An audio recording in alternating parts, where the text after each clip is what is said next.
This is a message of encouragement to Starseeds. Um, News from our space station known as the Hutch.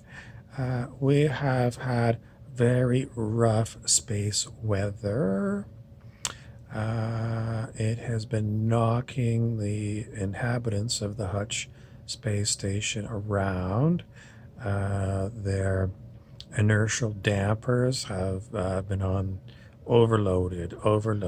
Inertial dampers are designed to keep gravity normal, and the people have found that the gravity has been so I don't know if it's a gravity well, what it is. They just call it bad, like an ion storm coming through, and it's affecting all of their instrumentations. And the inertial dampers that are supposed to give you normal gravity have overloaded, and which means that the whole space station has been lurching this way and that way. So, people have to buckle into their seats and try to avoid walking down corridors because if it unexpectedly lurches this way or that way, you might bang your head against the wall or fall down. They're apparently tripping hazards because things have fallen off shelves, and unexpectedly, you never know when the shelf is going to fall over on you.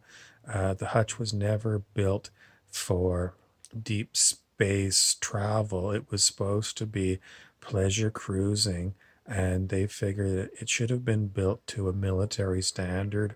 Now, if you live in an earthquake zone, for example, I live in Vancouver, Canada. If you go to the Swedish store IKEA, where everybody gets these boxed furnitures that assemble it yourself, in Vancouver, they encourage you to use IKEA's.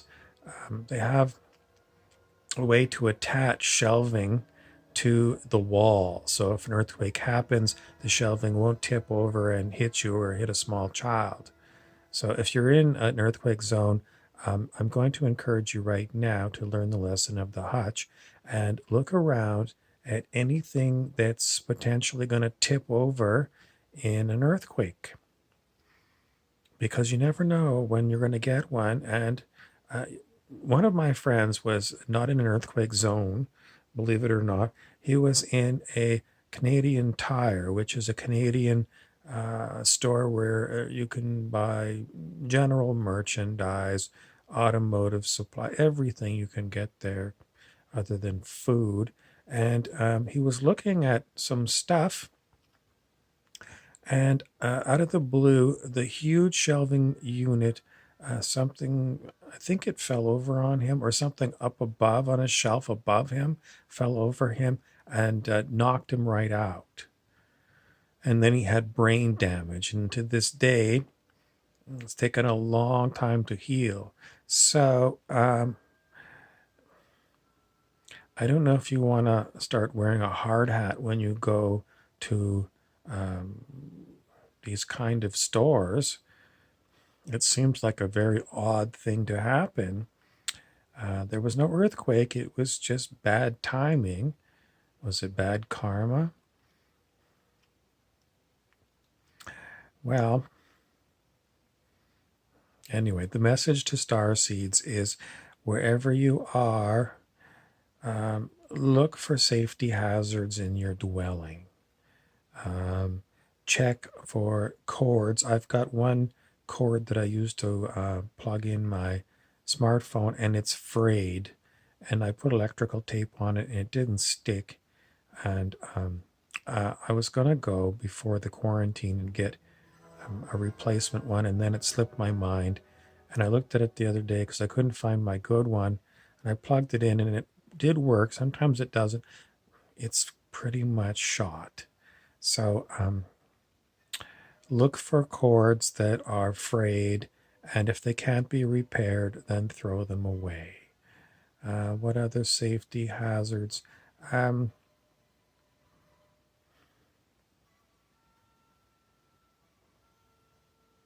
I don't know. I'm supposed to do encouragement for you, but on the hutch, basically the encouragement is even if you go through an ion storm and everything gets topsy turvy, um,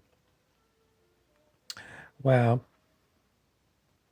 once it's safe, then start putting things away.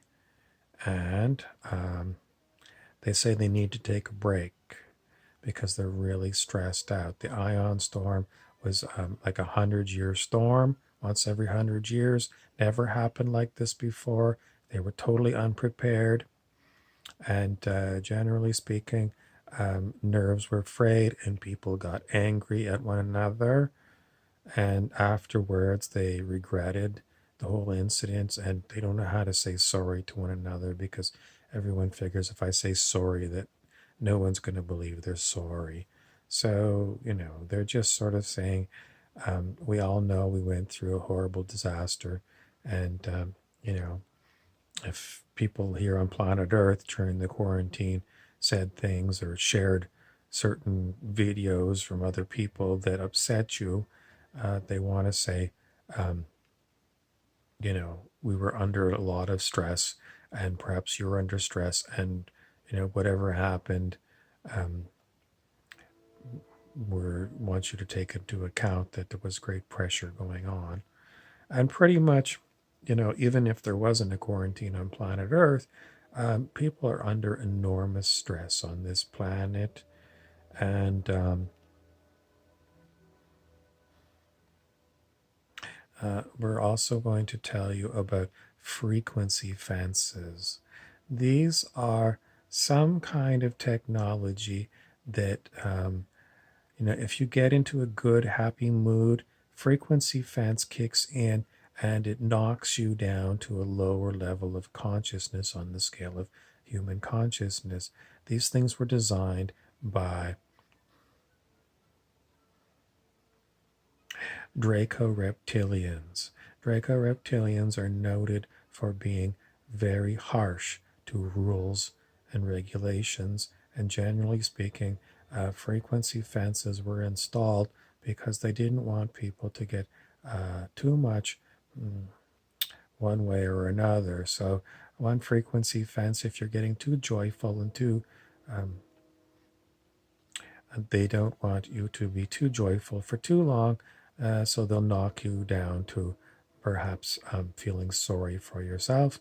And if you've been feeling sorry for yourself for 4 months, they might turn on a frequency fence that, well, it might feel like they electrocuted your feet.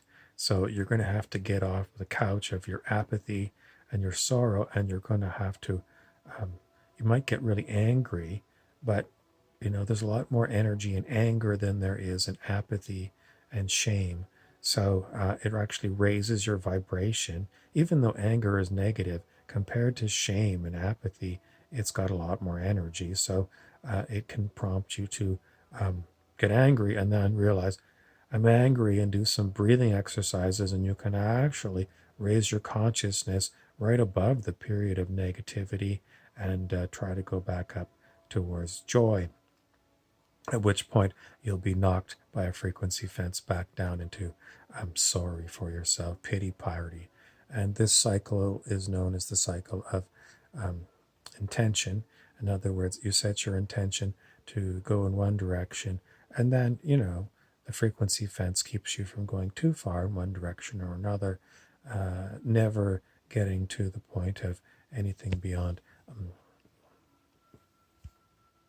where you were last year. The Draco really don't want you to get anywhere near.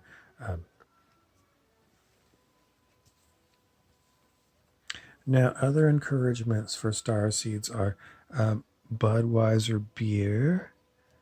Now, if you buy Budweiser in the green can, it means it's been infused with electric lettuce.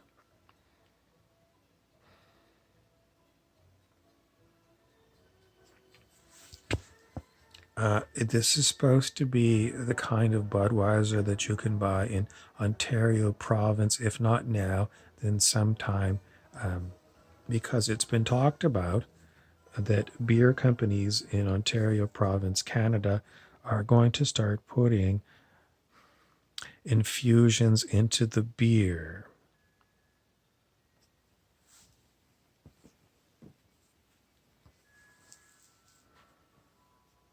Other encouragements for star seeds are, well, if you don't know what a star seed is, maybe you want to do a quick Google search. I try not to say Google it because generally I'm of the opinion that it's not fair to the other search engines.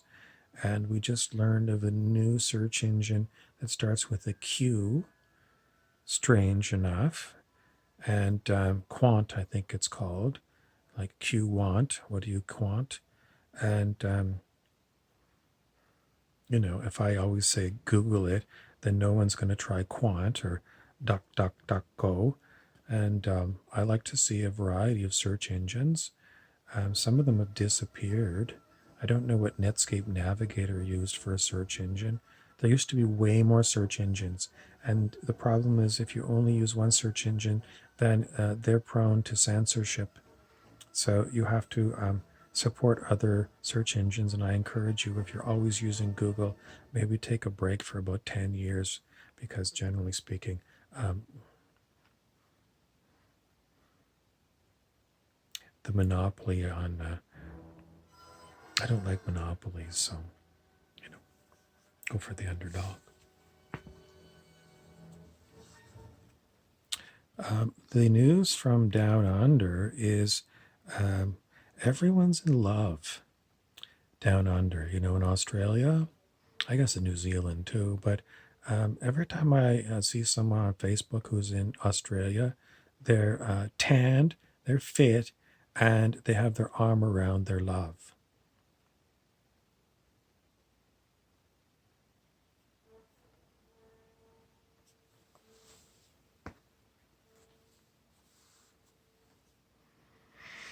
Now, is Christopher Isherwood? I come on here every once in a while. I keep telling you, um, in the human world, I'm dead. I died quite a few years ago. Um, you know, previous century, but I'm still using bodies that I can walk into, so that I can communicate with you.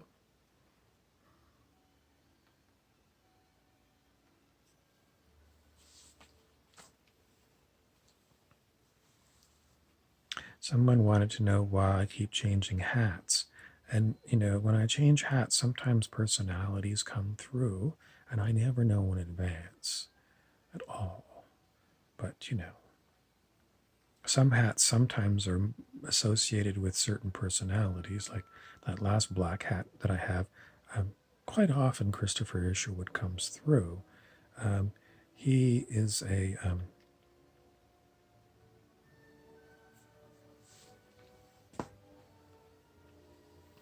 This is a hat that belongs to the football team, the Seattle Seahawks. And the news from Seattle, I don't know. I haven't been to Seattle in maybe 8 or 9 years. So I don't even know, if Seattle has got any news. Um, Seattle is got the very first Starbucks that was ever. If you're not in the place where you've heard of Starbucks, it's a famous coffee chain. I once saw a Starbucks in Berlin.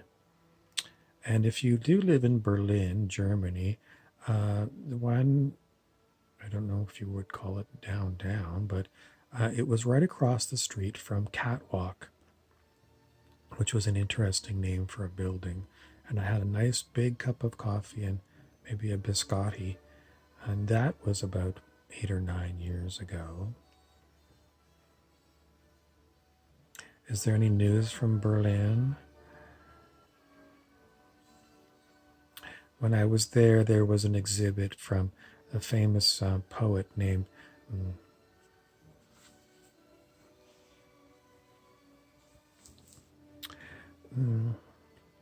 other encouragements for star seeds. We'll have to wait because I'm at 15 minutes. I gotta go. Bye bye.